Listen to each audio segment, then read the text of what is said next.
Para sa mga mahilig sa mga kwentong aswang, subaybayan ang aming bagong channel, Sitio Pangil. Pasukin ang nakakakilabot na mundo ng mga aswang. Like and subscribe. Sitio Pangil.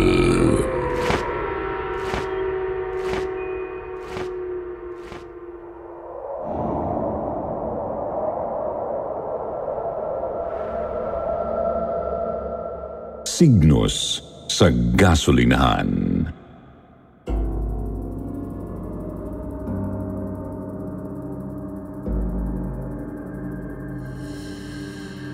Welcome to Sitio Bangungot. Ang channel na maghahatid sa inyo ng mga kwentong kababalaghang mula sa mga totoong taong nagpadala ng kanya-kanyang mga tunay na karanasan. Multo, aswang, mga engkanto at iba pa. Siguradong titindig ang inyong mga balahibo sa aming mga istorya. Ito pong muli ang inyong lingkod, Jupiter Torres, upang basahin ang kwentong ipinadala ng ating letter sender para sa araw na ito, na itago na lang natin sa pangalang Ronnie, isang gasoline boy na di umano ay may kakaibang karanasang nais niyang ibahagi sa ating ngayon. Kaya naman halina mga ka-SB at samahan niyo akong pakinggan ang kanyang kwento.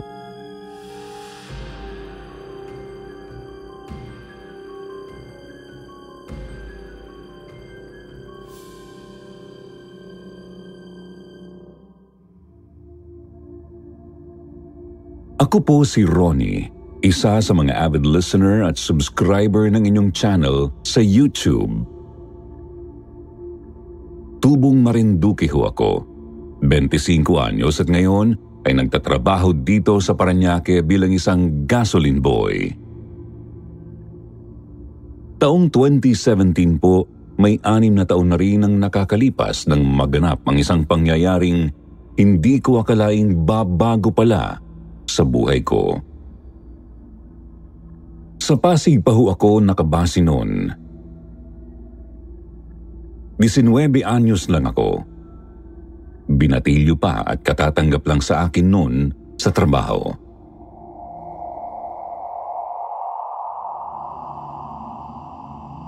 Kung tama ho ang pagkakaalala ko, Sir Jupiter, mga magdadalawang linggo pa lang akong pumapasok noon sa trabaho. Graveyard shift ako noon. Siguro mga bandang 1:30 ng madaling araw. Tahimik naman po noon ang kalsada.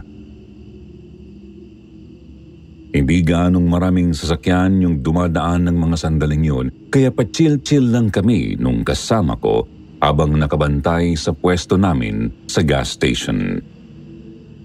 Nang bigla na lang po kaming nakarinig ng isang malakas na pagsabog sa di kalayuan. Naggulat kami. Sobrang bilis din po ng mga sumunod na pangyayari kaya halos hindi ko na matandaan yung iba. Basta namalayan ko na lang na sugatan na kami nung katrabaho ko dahil kasali kami sa mga nadamay sa sunog na umabot na doon sa gas station namin. Ang sabi po kasi sa isang sumingaw na LPG daw nang galing yung malakas na pagsabog at kumalat na sunog. Sobrang dami ng tao noon. Mga natataranta, nagkakagulo. Ang daming sugatan, kaya siguro dahil na rin po sa puyat, pagod, gutom at sakit ng injury na tinamo ko noon sa ulo, bigla na lang akong nawalan ng malay. Nagising na lang ako noon na nasa ospital na ako. Nakalabas naman ako agad noon, Sir Jupiter. Kaya lang lumipat din ako ng ibang mapapasukang gas station dahil na rin sa takot. Doon ho ako napadpad sa isang gasolinahan sa bandang Ermita kung saan ko unang naranasan ang nakapaninindig balahibong karanasan kong ito. Nakaupo lang ako noon sa monoblock chair habang naghihintay ng customer. Mga bandang 1:00 ulit yun ng madaling araw. Mahigit 2 linggo pa lang ang nakakalipas buhat ng mangyari yung kinasangkutan kong pagsabog sa dati kong pinagtatrabahuan. Inaantok ako dahil madaling araw na nga ho noon. Kaya papikit-pikit na ako hanggang sa hindi ko na namalayang isang pampasaherong jeep pala ang dumating noon sa station namin para magpagasolina. Nagmulat ako ng mga mata. Kaya lang ho parang iba yata yung naging tingin ko doon sa mga pasahero ng jeep. Halos lahat po kasi sila malulungkot ang mga mukha. Para silang mga pinagsakluban ng langit at lupa. Pagkatapos ho, namumutla ang mga balat nila. Para silang mga bangkay na nakaupo doon sa loob ng jeep. Maliban na lang ho sa driver. "Boss, ano ba? Hindi ka ba tatayo dyan?" Bigla na lang tuloy akong napaigtad sa kinauupuan kong monoblock chair nang sigawan ako ng driver. Agad naman ho akong nanghingi ng pasensya noon tapos sinimulan ko ng pagbentahan yung customer. Kaya lang ho pag-angat ko ulit ng tingin dun sa mga pasahero ay nakita ko hong mga nakatunghay na sila. Yung iba nga nagsa-cellphone na. Ibang-iba na ho ang mga hitsura nila kaysa kanina. Kinabahan na ako agad nun. First time kong nakakita ng ganon. Sabi ko nga, baka guni-guni ko lang dahil sa antok. Pero bago ho makaalis ng tuluyan yung jeep, nagawa ko pang tandaan yung plate number noon. Kaya nga ganun na lang, Sir Jupiter. Ang pangingilabot ko ng kinabukasan ay napanood ko na lang ho sa balita na naaksidente raw itong jeep na to kagabi. Hindi ako pwedeng magkamali kasi natatandaan ko pa yung mukha ng driver.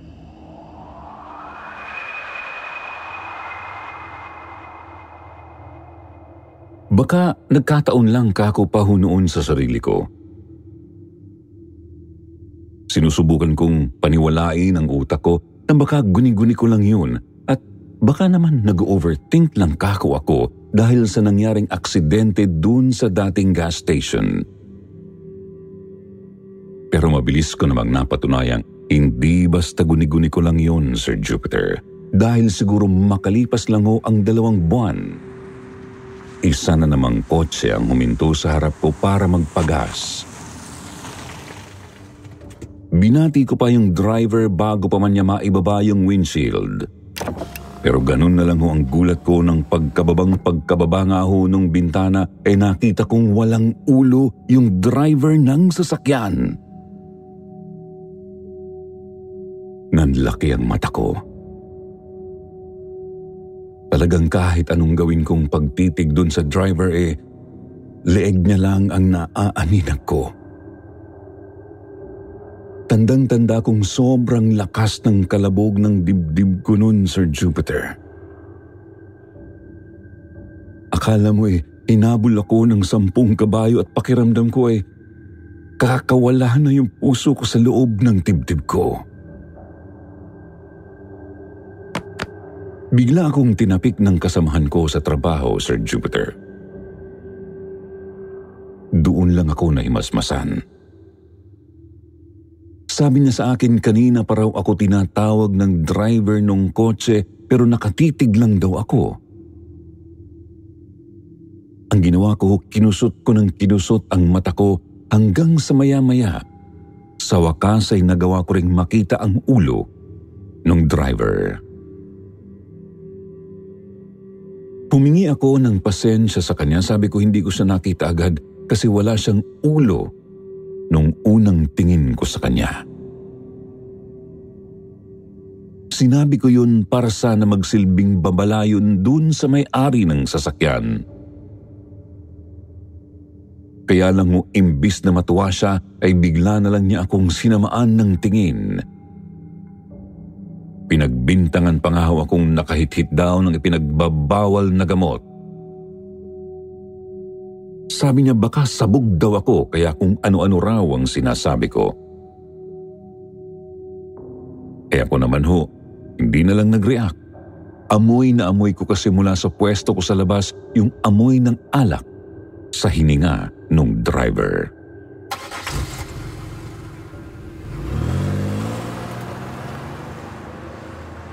Sinundan ko ng tingin yung kotse hanggang sa makalampas na nga ho ito sa amin ng siguro halos mga 100 metro. Kaya lang po, Sir Jupiter, nagulat na lang ako nang bigla siyang sumalpok sa poste.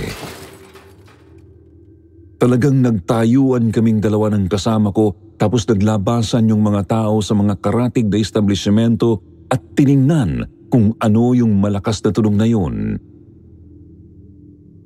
Napamura ho yung kasama ko, Sir Jupiter. Pare, mukhang signos na yata yung nakita mo ha. Kinausap niya pa ako nang hindi inaalis ang tingin dun sa kotseng umuusok na ngayon dahil sumalpok talaga siya sa malaking poste. Hindi ko naman naintindihan yung sinabi niya. Tinanong ko kung ano yung signos. Yun daw ho pala yung mga signs o pahiwatig na nakikita ng isang tao sa iba bilang indikasyon na pwede itong mapahamak o baka may mangyayaring masama sa kanya. At tama nga, dahil ng gabing yun ho, malaki ang tama sa ulo ng driver. Napasign of the cross tuloy ako pagkatapos kong malaman yun. Paulit-ulit pa nga ho kung nagsabi na baka kakong guni-guni ko lang yun pero ayaw na rin talagang maniwala ng utak ko. Hindi na ito coincidence. Imposible. Lalo ko pa nga yung napatunayan, Sir Jupiter, dahil pagkatapos nung nangyari ay sunod-sunod na ang mga signos na nakita ko sa ibang tao. Para ho akong mababaliw na nung una. Akala mo, may sayad ako sa utak dahil lagi ho akong tulala, lalo na kapag nakakarating sa akin yung balita na may nangyayari ngang masama dun sa mga taong pinakikitaan ko ng signos.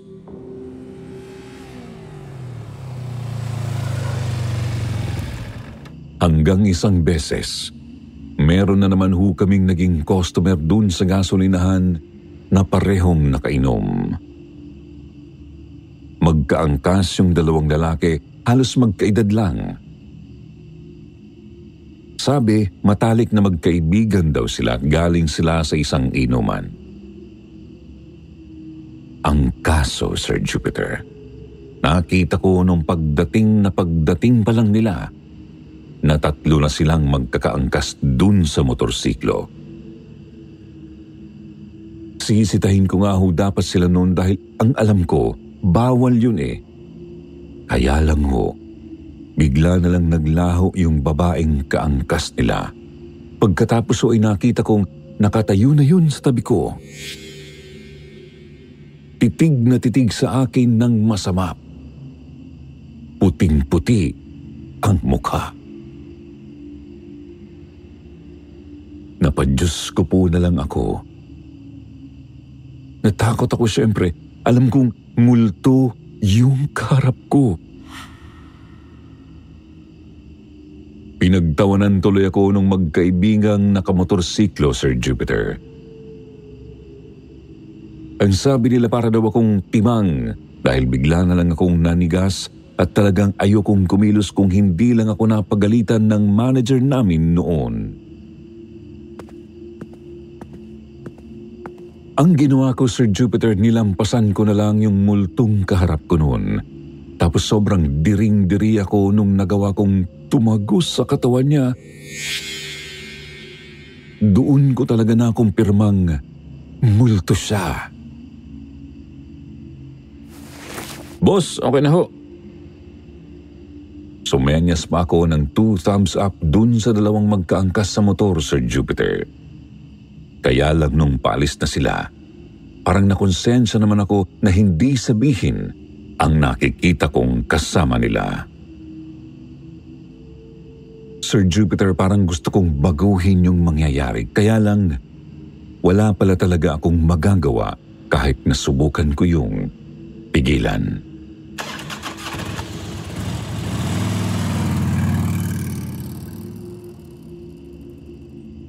Pero yun nga, sa huli hindi pa rin nakinig yung magkaibigan. Tinawanan lang nila ako. Kaya nung pagharurot nilang ganun dun sa may gasolinahan, isa pang humaharurot din namang motorsiklo ang bigla na lang pong sumalpok sa kanila. Kitang-kita ko hong bigla na lang tumilapon yung dalawang lasing na nakamotor, Sir Jupiter. Para silang bolang tumalbog-talbog pa sa kalsada dahil pareho nilang hindi isinuot noon yung helmet nila.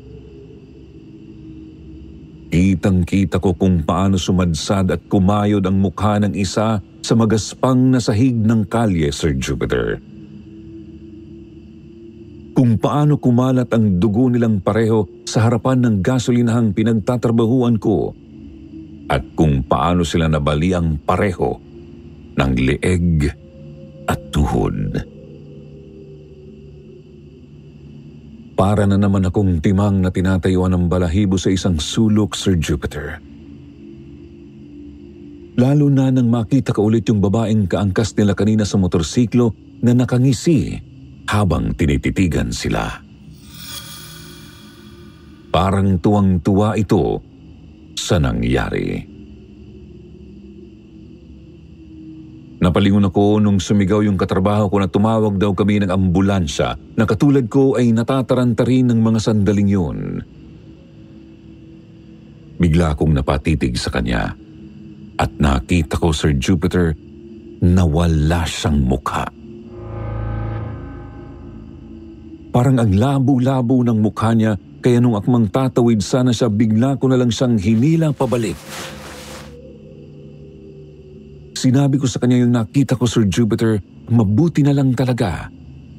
At nakinig siya sa akin.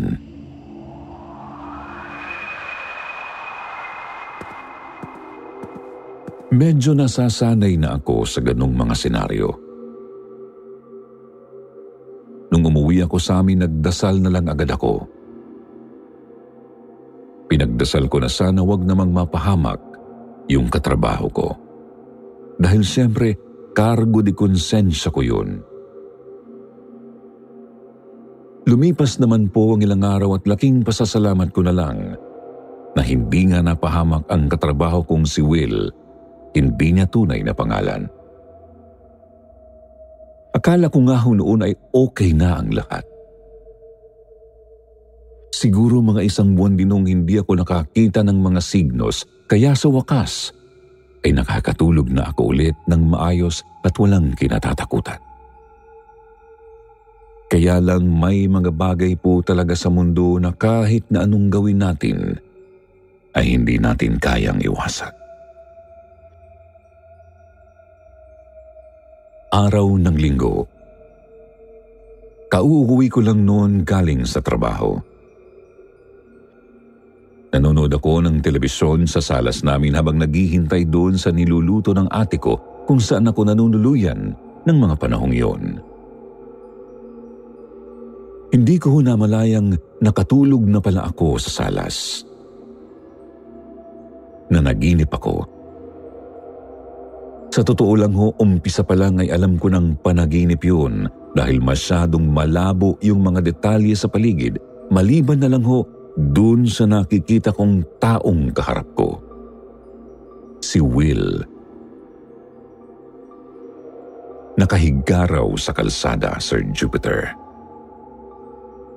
Basag ang bungo, halos tapyas na ang kalahati ng mukha niya at tumutulo mula doon ang masaganang dugo habang umiiyak siya at namamaalam sa akin. Ako naman daw ho nakatitig lang sa kanya, malungkot at lumuluha ng walang tunog. Tapos bigla raw hong lumapit sa akin si Will. Kitang-kita ko sa panaginip ko, Sir Jupiter, na natutuklap na halos yung parang natirang balat dun sa butas na bahagi ng mukha niya.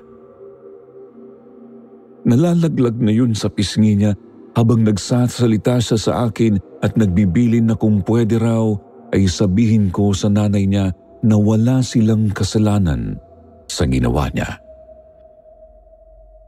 Hindi lang daw talaga kaya ni Will ang ginawang panloloko sa kanya ng girlfriend niya. Kaya minabuti niyang tapusin ang kanyang buhay. Kaya lang, Sir Jupiter, ang medyo nagpakilabot pa ho sa akin noon ay nung may idagdag pa si Will sa sinasabi niya. Medyo nakakaburyo lang dito, pare. Malungkot ako. Baka gusto mo akong samahan. Halika na, samahan mo ko rito. Doon na ho ako biglang nagising. Hapong-hapo ako at habol-habol ko yung hininga ko. Tagaktak din ho yung pawis ko noon kahit na hubad-baro naman ako dahil nakaugalian ko ng magtanggal ng t-shirt pag nasa bahay para presko. Inabutan tuloy ako ng ate ko sa ganoong lagay. Takang-taka siya kung bakit ako pawis na pawis at hinihingal. Ikinuwento ko naman yung mga na-experience ko. Kahit nga ho si ate natakot. Sabi niya may kakilala raw albularyo ang asawa niya at sasamahan niya ako sa kanila. Pero ang una kong ginawa nung medyo nahimasmasan na ako, Sir Jupiter, tinawagan ko agad si Will. Kaya lang hindi niya ho sinasagot ang tawag ko, kaya kinakabahan ako. Nagpaalam lang ako kay ate na pupuntahan ko sa kanila yung katrabaho ko, Sir Jupiter.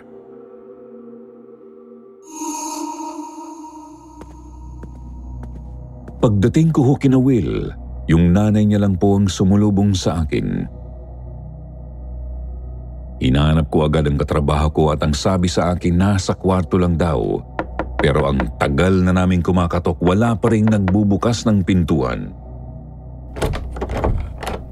Sinira ko na nga ho ang doorknob Saka ko ipinaliwanag sa nanay niya na napanaginipan ko nga ho si Will sa ganung itsura. Ayaw pa ngang maniwala ng nanay ni Will noong una.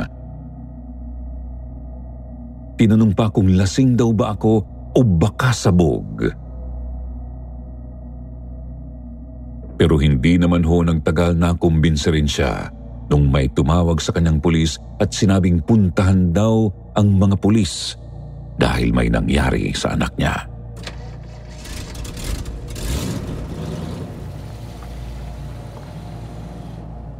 Doon na ho nataranta ang nanay ni Will, Sir Jupiter.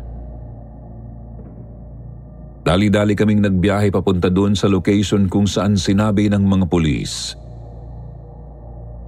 Doon na ho halos gumuho ang mundo ng nanay ni Will, Sir Jupiter. Ang naabutan ho kasi naming scene doon ay yung nakahandusay na si Will sa lupa. Basag ang bungo dahil tumalon ho siya sa rooftop ng isang establishmentong katapat ng pinagtatrabahuan naming gasolinahan. Nagpakamatay siya, Sir Jupiter. Nangyari nga ho yung nasa panaginip ko. Katulad nung nakita ko sa panaginip ang hitsura ni Will habang nakahandusay siya sa pinagbagsakan niyang kalsada. Sa lakas daw ho ng impact kaya talagang basag ang bungo niya at kumalat na sa kalsada yung utak niya. Naliligo na rin ho siya sa sariling dugo nang dumating kami, kaya tinakpan muna siya saglit ng puting tela para hindi ho sa pagpiestahan ng mga dumadaang motorista. Doon pa lang para na ho akong pinagsakluban ng langit at lupa. Daig ko pa po ang nalugi. Kahit ano palang gawin kong pagpigil sa mga signos na nakikita ko, wala rin akong magagawa dahil mangyayari at mangyayari pa rin ho ang nakatadhana. Naisip ko nga ho noon bakit pa ako nagkaroon bigla ng ganong abilidad. Para saan? Kung wala rin naman po pala iyong magiging pakinabang sa akin. Ang nakakatawa pa, ako ang sinisi ng nanay ni Will, Sir Jupiter. Dapat daw inagahan ko para nailigtas ko pa ang anak niya. O di kaya baka raw may sa demonyo ako, kaya nakita ko ang mangyayaring yun sa panaginip ko. Naging dahilan ho yun noon para ma-depress ako.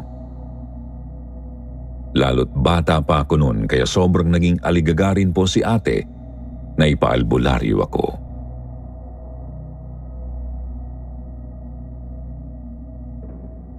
Bukas daw ho ang isang bahagi ng sixth sense ko at maaaring nabuksan daw ho yun nung nasangkot ako sa insidenteng yun ng pagsabog sa dating gasolinahang pinagtatrabahuan ko.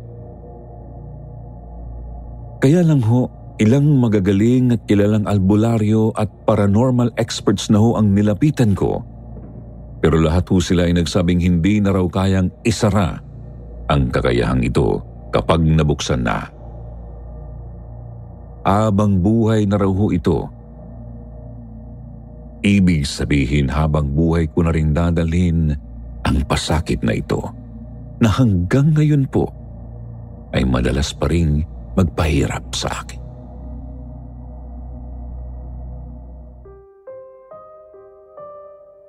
Sir Jupiter, hindi ko alam kung bakit sa dami ng tao sa mundo, ako pa ang naisipang bigyan ng ganitong klase ng kakayahan.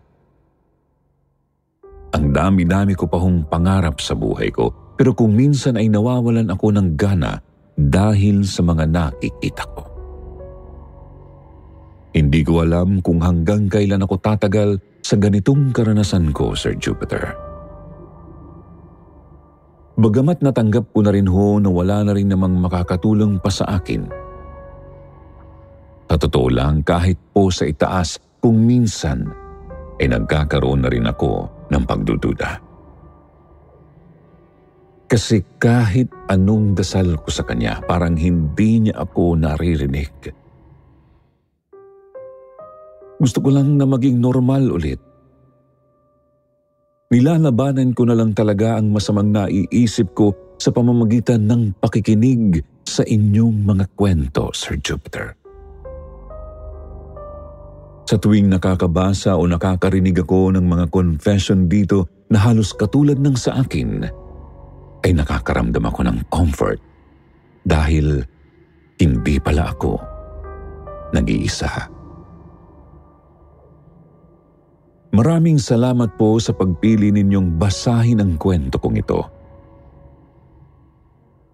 Sana po ay magustuhan nyo. At maraming salamat po sa inyong mga nakikinig. Hanggang dito na lamang po. Ronnie.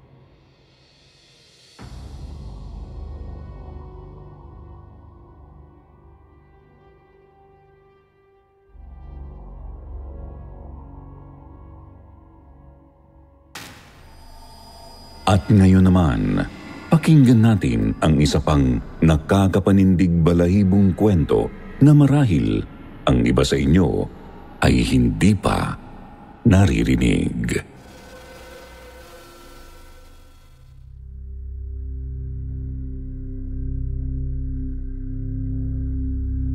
Ang mabait na tagalinis. Magandang araw po sa inyong lahat. Tawagin niyo na lang akong Rosie. Ibabahagi ko po sa inyo ang kwento ng janitor namin sa school. Noong nag-aaral pa ako bilang senior high student, grade 11 ako noon, may naging close akong janitress na ang pangalan ay Ate Mila. Mabait siyang tagalinis. Kaya ako nasabing mabait si Ate Mila dahil kapag kailangan talagang gumamit ng banyo ang isang estudyante, pinagbibigyan niya kahit na naglilinis pa siya. Minsan kasi, may mga estudyante na di inaasahang, alam niyo na? Bale kasi, 2 silang naglilinis sa school namin. Yung isa ay masungit. Kapag naglilinis siya ng comfort room, kahit napuputok na ang pantog mo, hindi ka talaga niya papapasukin. Ang layo pa naman ng kabilang CR. Hindi kagaya ni Ate Mila, kapag pinakiusapan mo siya, papapasukin ka niya.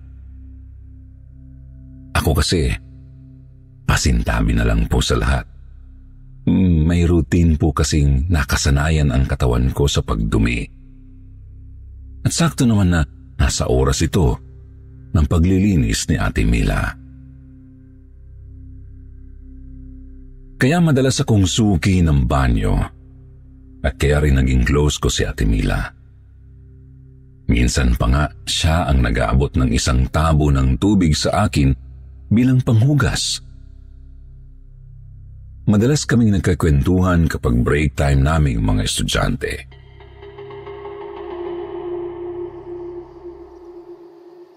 Isang hapon, napunta ang usapan namin sa mga multo.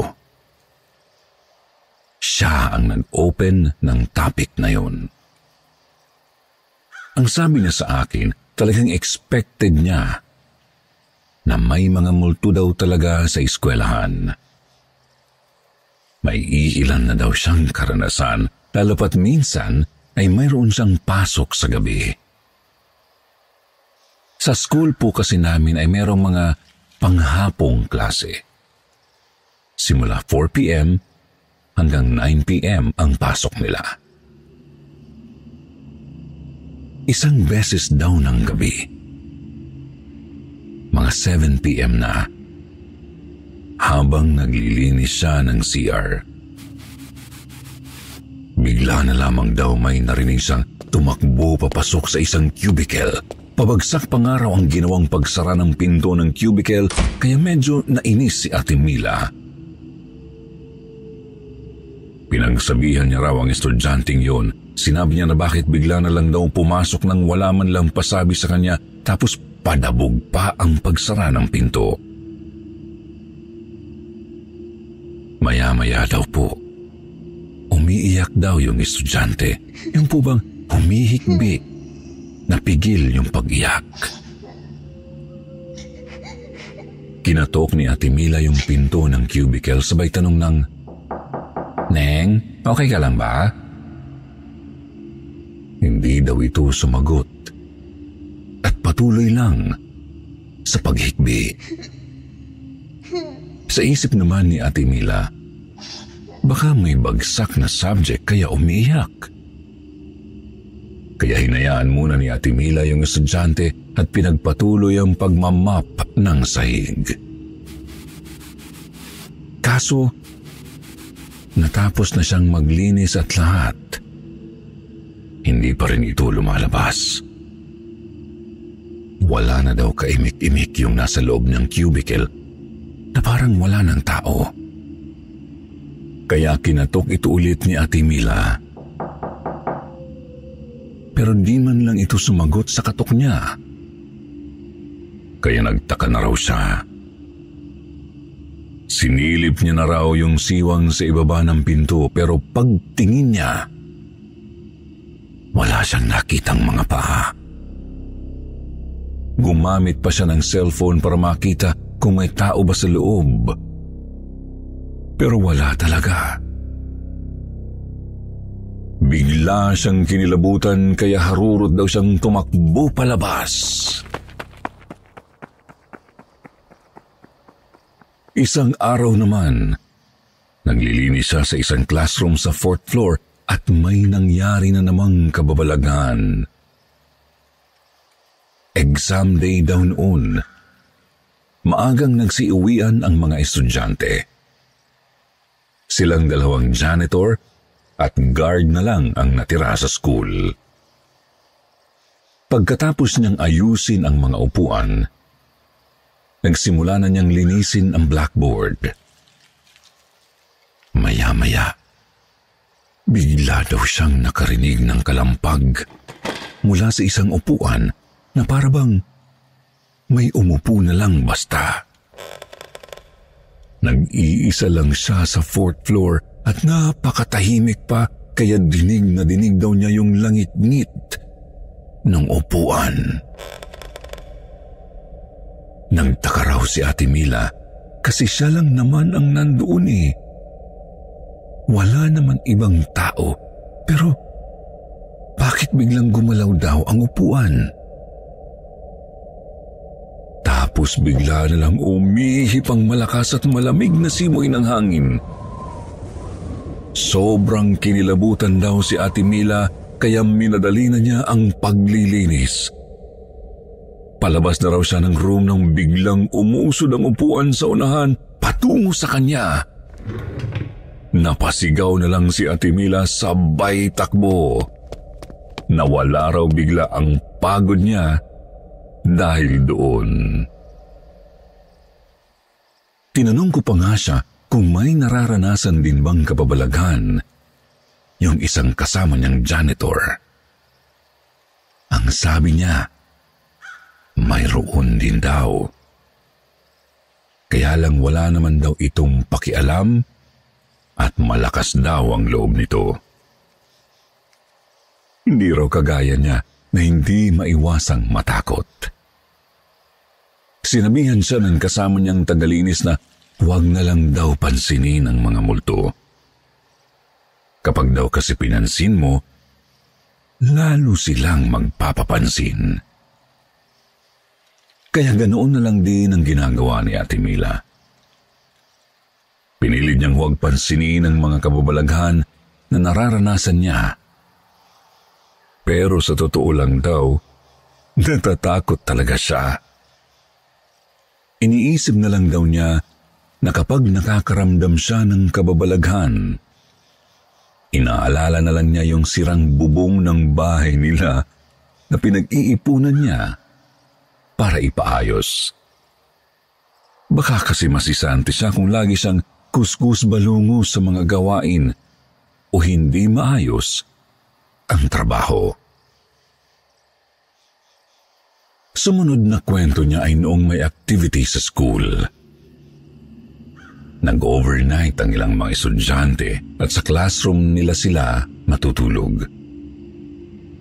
Siguro pinakamarami na ang 10 estudyante kada room. Bago siya umuwi, sinilip niya lang ang bawat room kung may nakaligtaan pa siyang gawin. Pagpasok niya sa isang classroom, may isang babaeng estudyante ang nakatayo at nakapaharap sa bintana ng silid. Hindi niya kita ang mukha nito kasi nakatalikod ito sa kanya. Nagtaka si Ate Mila kasi suot pa rin nito ang uniforme. Lahat daw ng umatendang activity na yon ay naka-casual. At saka, bakit hindi niya kasama ang homeroom teacher niya? Bawat classroom kasi ay may isang teacher para magbantay sa mga bata. Nasaan na si Ma'am Tamayo? Bakit di mo kasama? Hindi raw ito sumagot sa tanong niya. Nakatalikod lang siya kaya sinabihan na lang ito ng pabiro na, sige, hintayin mo na lang si Ma'am. Huwag ka masyado magkakalat, ha?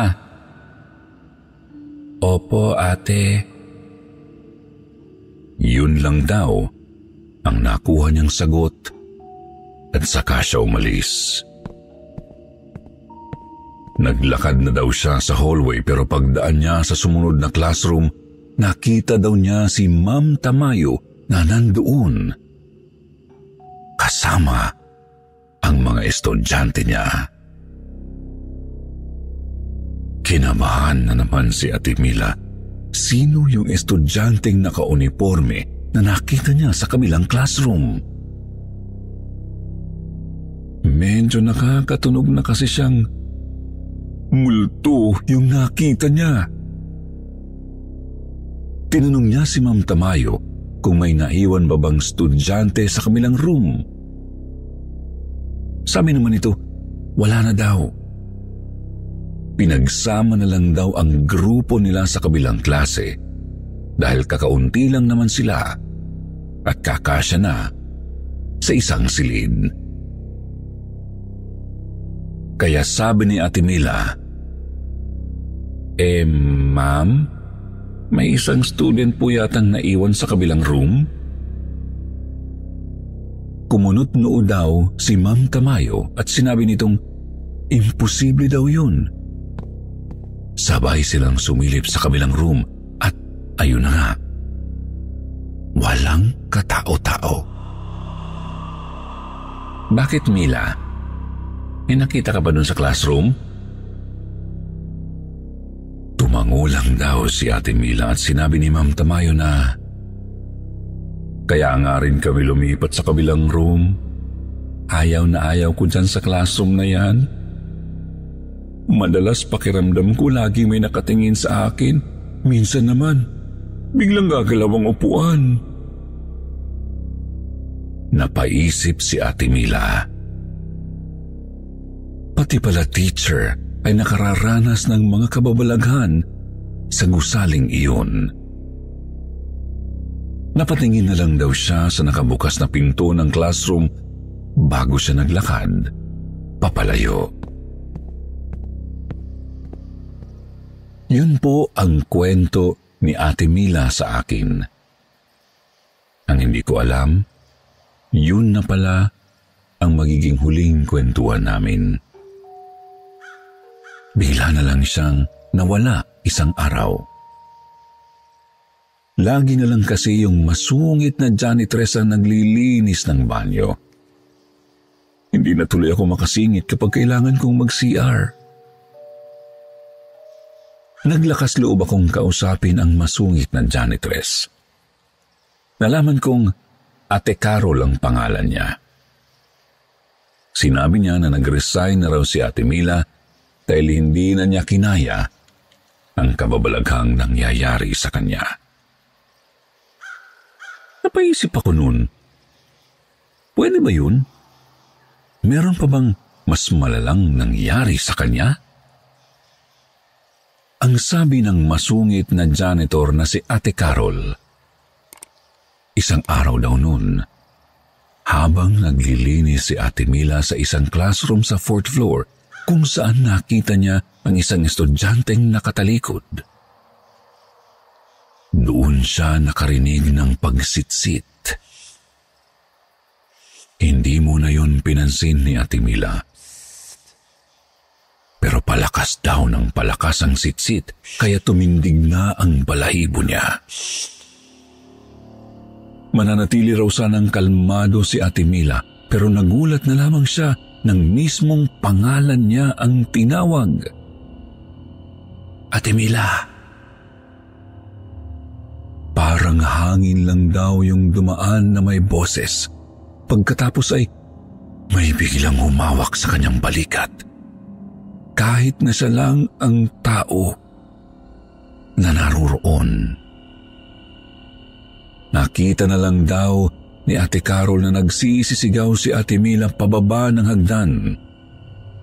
Tapos kinabukasan daw ay nagsabi na nga ito na magre-resign. Dagdag pa daw ni Ate Mila, parang sinusundan na daw siya ng estudyante hanggang sa bahay nila. Sa totoo lang, nalungkot ako sa pag-alis ni Ate Mila.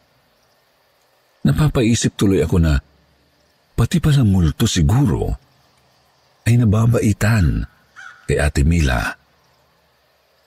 Kaya siguro siya pinagpapakitaan nito. O baka naman may gustong sabihin sa kanya?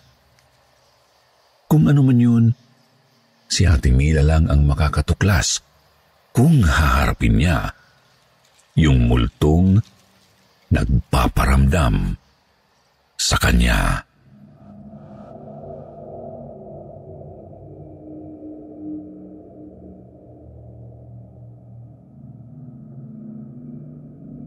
Bantay ng library.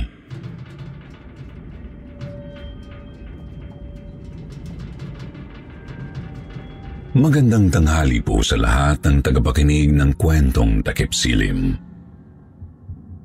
Ako po si Danico at Nika sa gabi. Ang kwento ko po ay nangyari noong ako ay high school, taong 1999. Noon po kasi nagpapahiram ng libro ang eskwelahan namin na ginagamit namin sa buong taon. At bago matapos ang taon, isinasauli namin ito. Kung maagap ka, bago ang mga librong makukuha mo. Kapag naman pahuli-huli ka, luma na ang makukuha mo at madalas, kulang na rin. Kagaya po ng nangyari sa akin. Lagi akong late kung pumasok dahil nagbabantay pa ako sa karinderya namin. Hinihintay kong matapos magluto ang nanay ko bago ako pumasok sa eskwela. Pero ayos lang naman na hindi ako nakakuha ng kumpleto o bagong libro dahil mayroon namang libro sa aming library. Sinabi rin naman sa amin na naroon ang mga librong kailangan namin. Hindi lang pwedeng hiramin para iuwi sa bahay dahil hindi magagamit ng ibang kailangan din doon. Kaya sa tuwing may assignment kami, nagpupunta ako sa library para gumawa na bago umuwi ng bahay. Dahil naging suki ako ng library namin tuwing uwian, iniiwan sa akin ng teacher naming bantay sa library ang susi at dinadaan ko na lang ito sa bahay nila bago ako umuwi sa amin dahil doon din naman ang daan ko pauwi.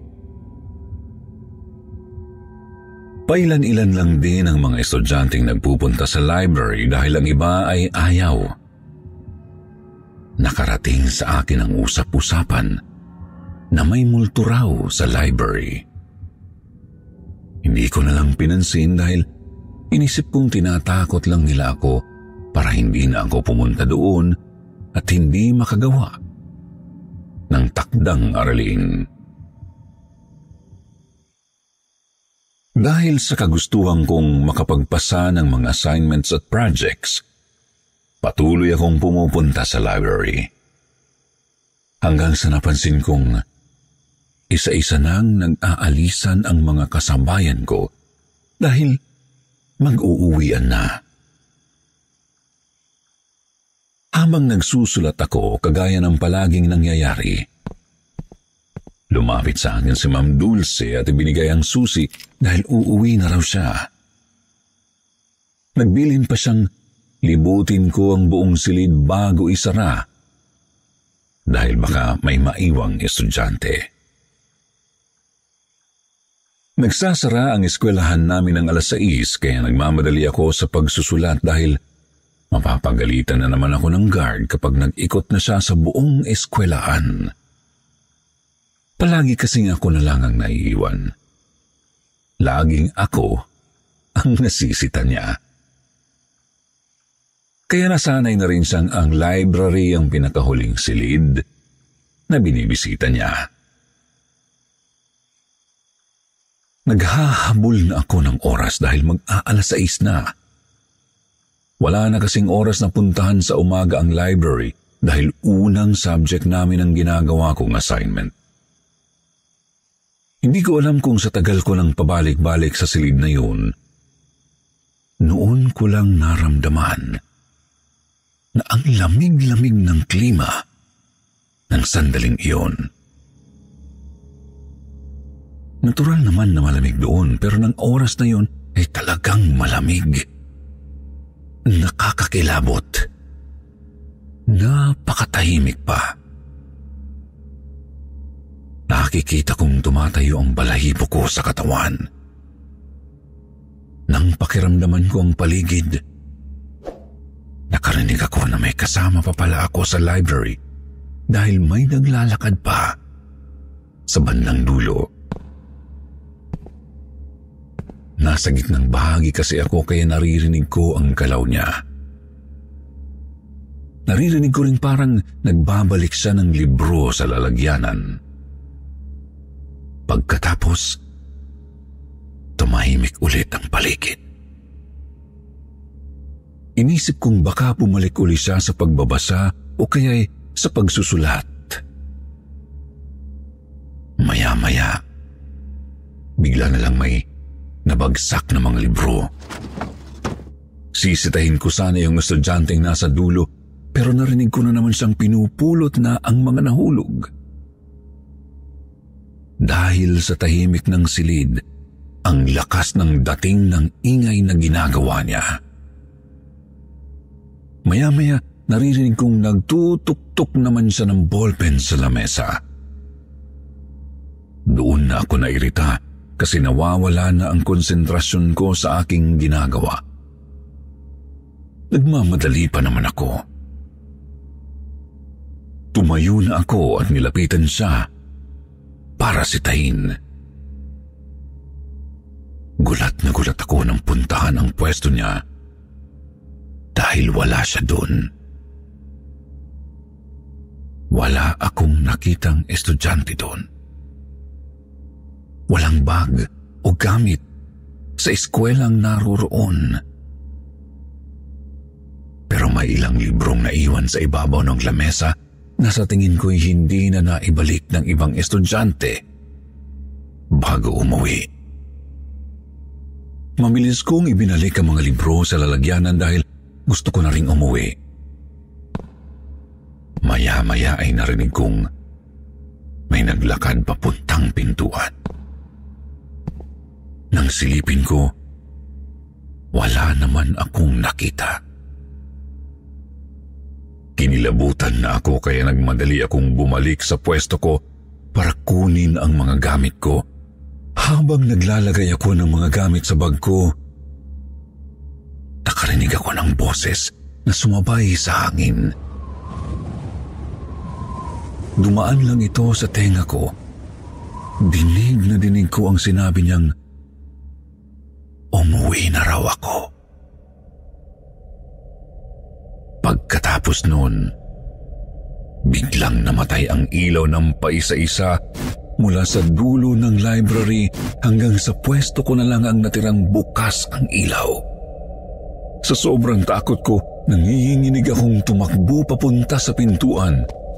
Narinig ko rin ang tunog ng ilaw habang nagpapatay-sindi sa pwestong iniwan ko. Nangangatog akong lumabas ng library. Nagulat pa ako nang biglang sumulpot ang gwardya at bigla akong tinanong kung ako'y pauwi na raw. Napasigaw ako dahil sa pagkabigla. Binatukan pa niya ako dahil bakit ko raw siya sinigawan, ang sakit daw sa tenga ng boses ko. Hindi na ako nakapagsalita dahil nangangatog talaga ako sa takot. Tapos sinabihan pa niya akong patayin ang ilaw sa library bago ko raw isara. Nagtataka ako. Kasi namatay ang lahat ng ilaw nang lumabas ako. Pero nang tingnan ko, nakabukas nga lahat. Maliwanag ang loob ng library. Sinabihan ko si Kuyang Guard na samahan ako sa loob para patayin ang ilaw kasi hindi ko yun papatayin kapag ako lang mag-isa. Tinanong pa niya ako kung bakit. Ang tagal ko na raw tumatambay sa library, mukhang noon lang daw niya ako nakitang natakot ng ganoon. Doon ko na sinabi sa kanya ang naging karanasan ko. pero tinawanan niya lang ako.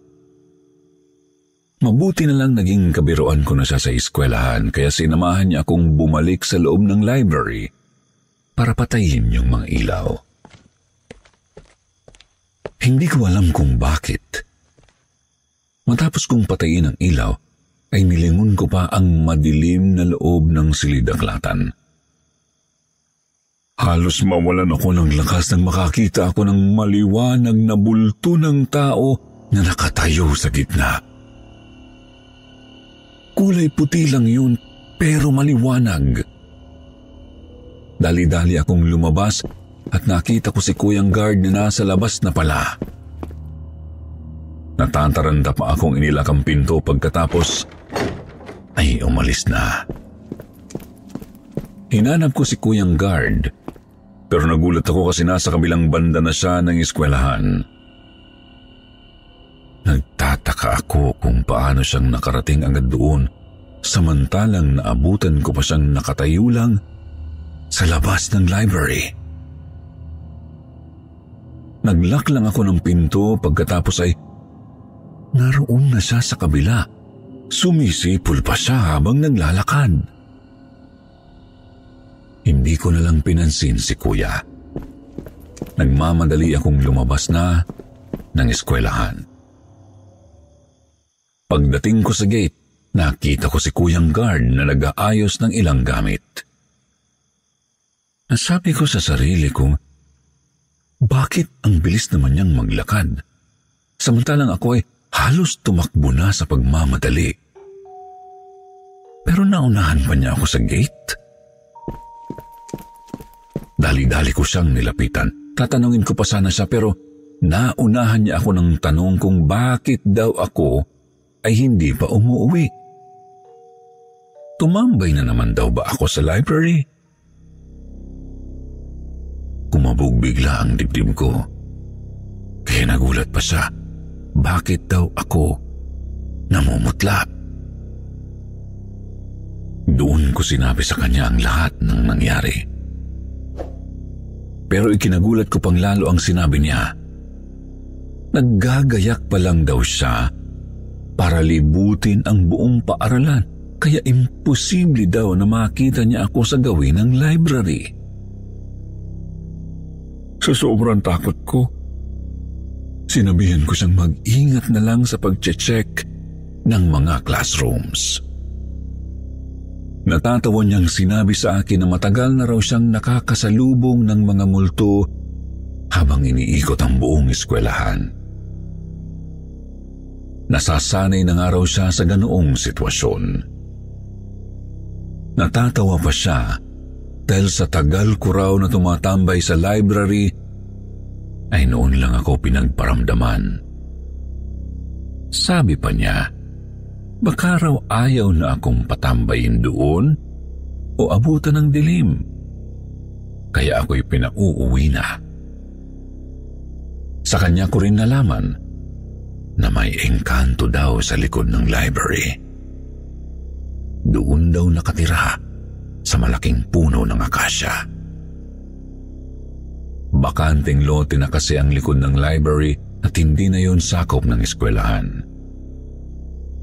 Kapag daw nag-iikot siya sa school at natatapat siya sa library, naririnig daw niyang may kumakaluskos sa loob. Minsan daw nag-iingay na parang ginagalaw ang mga libro. Nagbiro pa siya na baka nagbabasa tuwing gabi. Baka nga raw matalino na yon kaysa sa mga estudyante. Kagaya ng palagi kong ginagawa, idinaan ko kay Ma'am ang susi ng library. Hindi ko na lang sinabi ang naranasan ko sa library dahil ayaw ko rin siyang matakot.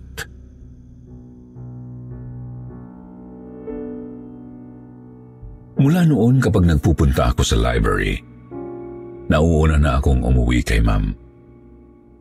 Nagulat pa siya sa akin kaya sinabi ko na lang magbabantay pa ako sa karinderya ni Nanay. Isa pang karanasan ko ay nang minsang pumunta ako sa banyo ng eskwelahan. Narinig ko ang dalawang estudyante na nag-uusap tungkol sa library. Hindi lang pala ako ang nakakaranas ng kababalaghan doon. Habang nasa loob ako ng cubicle, naririnig ko silang nagkwekwentuhan na mayroon daw isang maingay sa bandang dulo ng library. Pero nang puntahan daw nila para sitahin, wala naman daw silang naabutang estudyante doon. Pareho nila itong naranasan, pero magkaibang araw at oras. Dahil hindi naman sila magkasama, pero pareho nilang naranasan. Parehong-pareho ng aking naranasan ang nangyari sa kanila. Doon ko naisip na baka nga tama si Kuyang Guard. Ayaw ng nilalang na yun na may estudyante sa library. Pero sana lang ay huwag siyang manakit ng estudyante. Habang lumilipas ang panahon, ang nagpasa-pasang kwento tungkol sa library ay nakarating na sa mga guro. Napansin din nila yon dahil halos wala nang pumupunta doon. Kaya ang ginawa nila, inilipat ng silid ang library. Ginawa nilang bodega ang silid na yon. Natakot din siguro silang baka may mga estudyanteng bigla na lang masapian kapag tumagal. Naging laman uli ako ng library nang ilipat ito ng pwesto. Pero hindi na ako gaanong nagtatagal kasi ang init na sa bago nitong silid. Naisip ko lang, may kinalaman kaya ang klima ng isang lugar para tirahan ng mga multo o kung anong nilalang? Curious lang naman ako kasi yung dating library namin malamig talaga kahit tanghali o yung mga oras na tirik ang araw. Dapat di ba ay mainit doon dahil bukod sa sarado ang lahat ng bintana, ay talagang kulob ang lugar. Saka wala kasing bentilador doon. Hanggang dito na lang po ang aking kwento. Marami pong salamat sa inyong lahat, lalo na po sa bumubuo ng kwentong Takip Silim.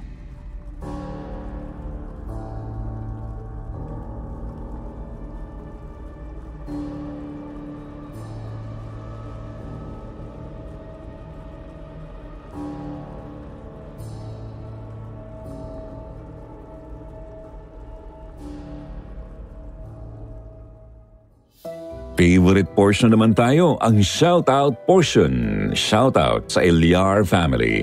Pucarix, Joel Bernal. Perer Jinky, Joanne Sierra. Vismenis Ko, Buhay Pinoy sa Abroad. Jeanette Tianzon Lacerna. Mayra Laplana. At Annalyn de la Cruz, Pagbilao. Basahin naman natin ang ilan sa mga magagandang komento mula kina Lara Malto at Cheryl Tina. Sabi ni Lara, magandang gabi Sitio Bangungot Team. Palagi kaming nakikinig sa mga kwento nyo, lalo na ang mama ko dahil nalilibang siya sa mga narration nyo. Pabati po sa Kanoy family from Taguig and wish you more subscribers to come. Sabi naman ni Cheryl, good evening Sir Jupiter, listening from Pangasinan. Nakakawala po ng pagod ang mga kwento ninyo. More power pa po sa inyong channel. God bless. Sa mga hindi po nabanggit, sa susunod na lang po, huwag niyo pong kalimutang mag-reply sa ating shoutout box na nasa comment section para ma-shoutout ang pangalan ninyo. Muli po mula sa bumubuo ng Sitio Bangungot, ito po ang inyong lingkod, Jupiter Torres. Nagpapasalamat.